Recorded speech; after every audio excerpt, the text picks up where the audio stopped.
అమ్మో, ఆస్ట్రేలియా నా కంగారులను వారిగడపై ఓడించడమా అసాధ్యం. టీమిండియా ఆస్ట్రేలియా పర్యటనకు వెళ్తున్నప్పుడల్లా వినిపించే నిట్టూర్పులివి. సునీల్ గవాస్కర్, సచిన్ టెండూల్కర్ లాంటి దిగ్గజ ఆటగాళ్లు వారి వారి తరాల్లో ఉత్తమ జట్లతో ఆస్ట్రేలియాకి వెళ్లినా పరాభవాలు తప్పలేదు. ఆస్ట్రేలియా పర్యటన అంటే టీమిండియా ఎంత తేడాతో ఓడుతుందని చూసేవాళ్లు. కొంచెం గౌరవప్రదంగా ఓడితే సంతోషపడే పరిస్థితి. కానీ ఈ కథంతా 2018 ముందు వరకే. ఆ ఏడాది చివరిలో మొత్తం కథ మారిపోయింది.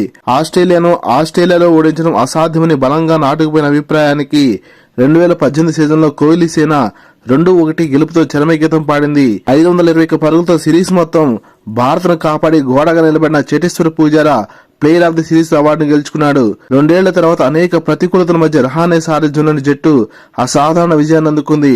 కోహ్లీ, షమి లాంటి కీలక ఆటగాళ్లు తొలి టెస్టు మినహా సిరీస్ కు అందుబాటులో లేకపోయినా తొలి టెస్టులో 36 పరుగులకి కుప్పకూలి ఘోర పరాభవం ఎదుర్కొన్న తర్వాత గొప్పగా పుంజుకుని సిరీస్ విజయం సాధించింది. ఆ విజయం టీమిండియాకు ఎప్పటికీ స్ఫూర్తినిచ్చేదే.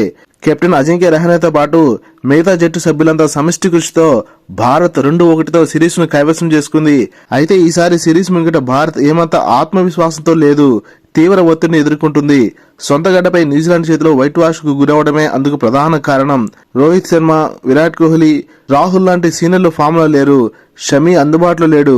ప్రపంచ టెస్ట్ ఛాంపియన్షిప్ ఫైనల్ చేరాలంటే 4-0తో సిరీస్ గెలవాల్సిన భారత్ అది సాధించాలంటే అసాధారణ ప్రదర్శన చేయవలసిందే. కానీ ప్రత్యర్థి గత 2 పర్యాయాల మాదిరి అంత తేలిగ్గా లొంగేలా లేదు. లేటెస్ట్ క్రికెట్ అప్డేట్స్ కోసం ఈ వీడియో లైక్ చేసి ఛానల్ సబ్స్క్రైబ్ చేస్తానని ఆశిస్తున్నాం.